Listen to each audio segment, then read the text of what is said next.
I didn't need to hear that. So that forced me to ask, am I the kind of man that I would want my own daughter to marry? And I'm ashamed the answer was no.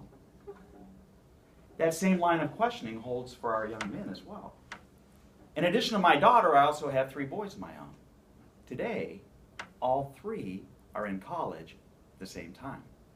In fact, I've got one that's pre-med, I've got one that's pre-law, and I've got one that's pre-prison.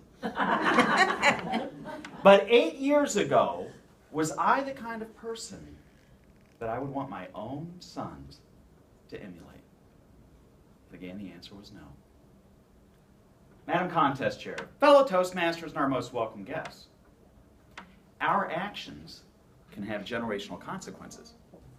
What our kids see as normal, they will tend to replicate, as will their kids, and so on. So if I didn't like the man that I'd become, then what was I willing to do about it? And that's what led me to the hardest decision I ever had to make. The decision of character over comfort. To me, character is all the outstanding qualities of an individual, such as integrity, honesty, humility, and more. Comfort, on the other hand, well, that's just taking the easy way out. Those are the actions and behaviors that I continue doing, even though deep down inside, I know that they're wrong. So how do we choose character? We simply do the next right thing, whatever that means to you. But keep in mind that doing the next wrong thing, well, that won't always feel bad. You see, I've never had a negative experience with a bag of Cheetos. Big bags of Cheetos. And doing the next right thing, well, that won't always feel good. That was a lesson I had to learn. At the same time that I heard that startling statement, I was in the throes of an ugly divorce. Now, I realized this divorce was not the first in the history of mankind, but it was particularly bad because it was happening to me. And I spent all of my waking hours looking back, trying to figure out just what went wrong. Oh, of course, there are the little things that at the time didn't seem like a big deal. Like the Freudian slip over dinner one night. I remember my wife had intended to say, "Honey, would you please pass the coffee?" And instead she said, "You're an idiot and you ruined my life." You know, the little things. It was over the course of many sleepless nights that I came to the very painful admission that the majority of my problems was because of me being overly self-centered. I'd given into the seduction of achievement, success, and material gain, and I'd forgotten what was truly most important. I realized, too late, that if you value something, you take care of it and prioritize it. Ego was my problem. It had my life on autopilot, and I didn't even know it. I wanted to change and read everything that I could on transcending the ego. Authors such as Dr. Stephen Covey, Eckhart Tolle, Dr. David Hawkins, and many more.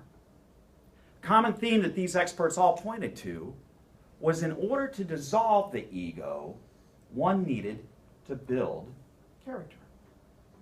Now, character building is neither easy or popular. We aren't going to find very many episodes dedicated to the development of character on the Jerry Springer Show.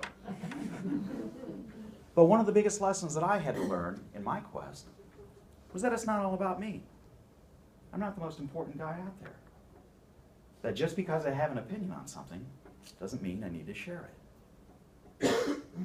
So when I decided to commit to change, I was given a little test. I went to my daughter's softball game one night, and who is down the third base line but my soon-to-be ex-wife and her boyfriend. Now let me be very clear on this. Her boyfriend was not on my birthday card list. In fact, my first instinct was to let this Napoleonic complex loose, run down there and get with it. And I'm talking about action and behavior making the Jerry Springer Show look fairly sane. And then I said, stop.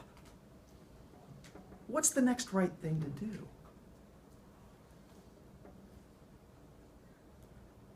Against every grain of my body, I went down a third base line.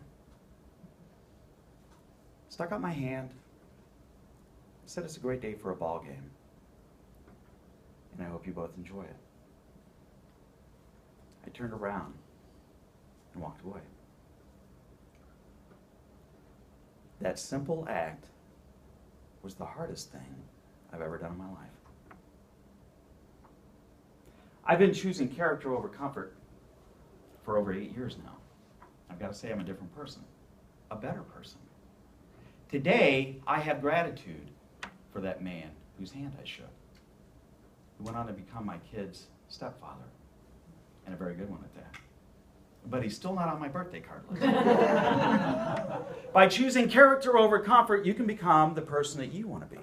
And I know that, because I'm becoming more like the person I would want my own sons to emulate, and more like the kind of man I would hope to find in a future son-in-law.